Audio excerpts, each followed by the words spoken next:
Mahkamah Rakyat, apa komentar Panji soal Mahkamah Rakyat nih? Ya, saya nggak tahu banyak ya, tapi terdengarnya sih seperti sesuatu yang simbolik aja sebenarnya, lebih ke apa yang kita mau harapkan, apa yang diangkat 9 poin itu saya rasa kita semua udah tahu, tapi memang kadang-kadang butuh terus ada momentum untuk mengingatkan bahwa itu adalah dosa-dosanya, tapi kalau berharap ada sesuatu yang mungkin berubah dari situ rasanya enggak ya.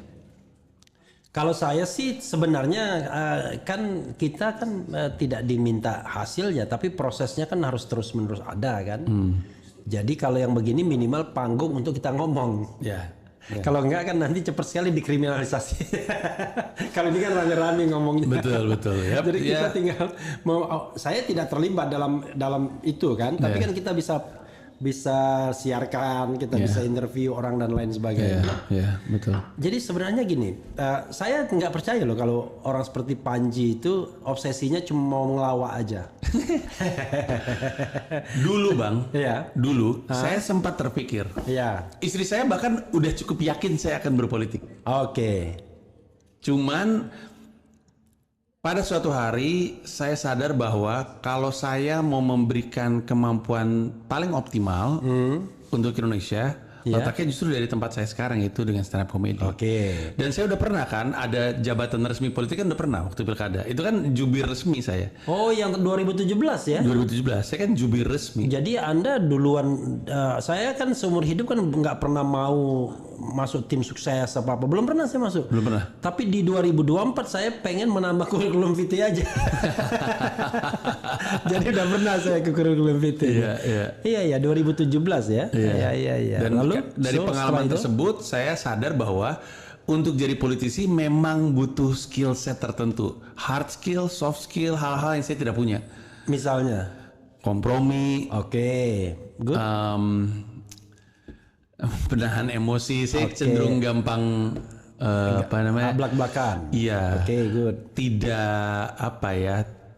Tidak mungkin istilah yang paling tepat, tidak diplomatis.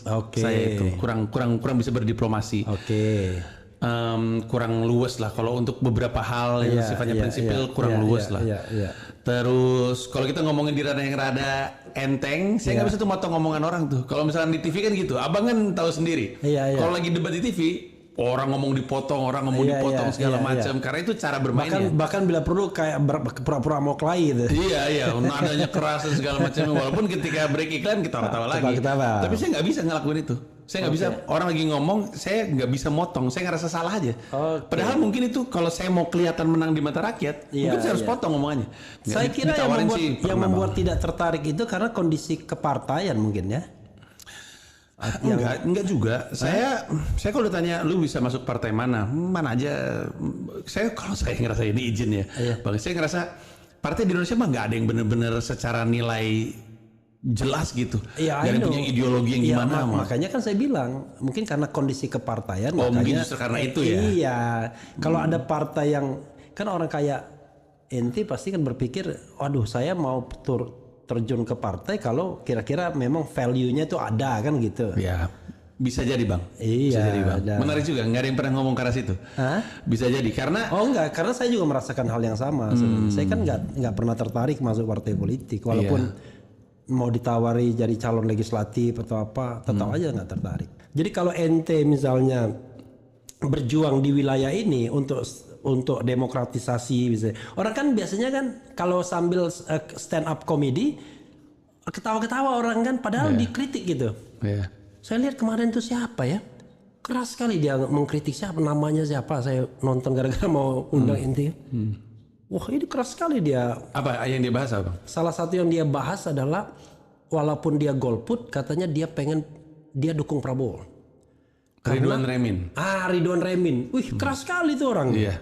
Betul. Dia bilang kenapa? Karena Prabowo maunya menang. Kalau yang lainnya kan yang maunya perubahan. Kalau Prabowo maunya menang. Iya. Itu kan keras banget tuh. Cuma karena mungkin stand up comedy dan kemudian dia sering nggak itu? Lumayan ya. Ridwan Remen adalah salah satu komika dengan penulisan komedi yang sangat-sangat bagus dan dikagumi bahkan oleh kami. Oh gitu ya. Kan dia juara 1 Suci itu stand up komedi Indonesia, sebuah lomba di Kompas TV. Oh ya saya tahu lah saya gitu. Iya, dia dikasih predikat sebuah lomba di Kompas TV. Iya, dia udah Suci keberapa? Kan ente yang punya ide awal itu sama Suci si ini. berapa ya? 7 apa Suci 6 saya lupa sih. Kan Panji kan yang bikin ide itu kan?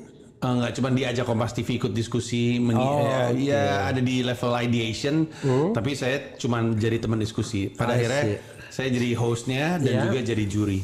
Oke, terakhir ini sudah Suci berapa?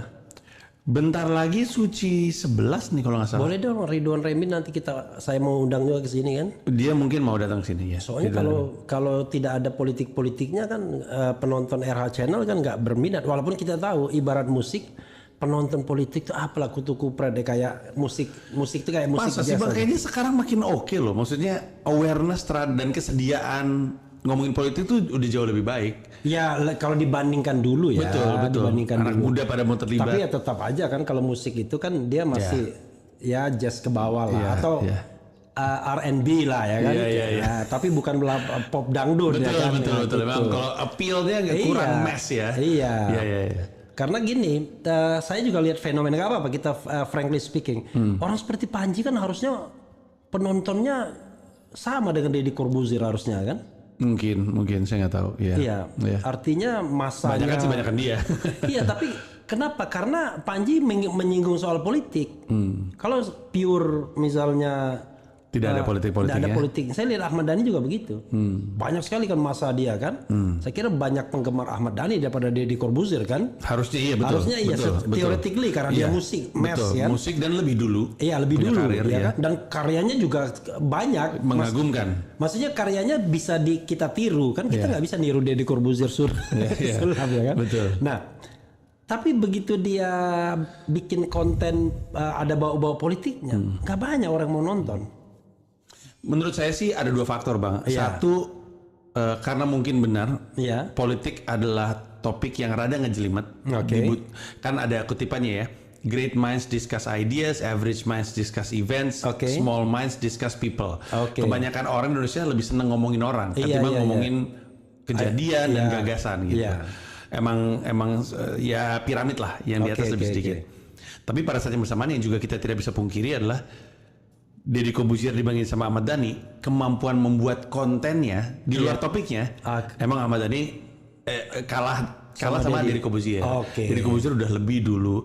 Deddy Corbuzier itu banyak orang berpikir kami berseberangan. Saya sampai dengan hari ini akan menyebut Deddy Corbuzier itu sahabat. Kami tuh deket banget. Kami pernah nangis bareng bahkan. Oh gitu ya? Iya, kami tuh cukup dekat. Kendati pun orang bisa menilai mungkin dukungan politiknya berbeda. Oh iya sangat berbeda. Nah, cuman kendati pun mungkin kita secara opini politik dan pilihan politik berbeda, tapi saya bisa menilai Deddy Corbuzier itu kerja kerasnya dan tumpahan idenya untuk menjadi content creator, untuk menjadi YouTuber itu mengagumkan sih. Dedikasinya ya. Jadi ibaratnya. Tapi kayaknya orang itu segala bidang deh. Orangnya emang gitu. Dia mengendalami bidang A, berhasil. Bidang B berhasil. Betul. Kalau dia lagi mau total di sulap, dalam banget. Kalau dia lagi mau total di presenter TV, dalam banget. Iya, maksudnya YouTube gini. Dalam banget. Orang kayak dia itu gimana ya? Ketika dia sudah terjun ke sesuatu, kayaknya harus berhasil. Saya pernah pura-pura aja begini. Suruh dia mengalah untuk kepentingan foto aja, nggak mau. orang pasti tahu kan, nggak mungkin saya menang kan? Nggak mau dia. Nggak mau dia. Iya. Emang brengsek Anda di Corbuzier. Dan yang paling lucunya gini, ini ada orang masalah tanah ya apa-apa. Saya dari Deddy Corbuzier kata saya disuruh menghubungi Reviaro. Giliran masalah di refer ke saya. Boya rezeki yang di refer ke saya. Iya masalah ini lempar. Masalah. Iya.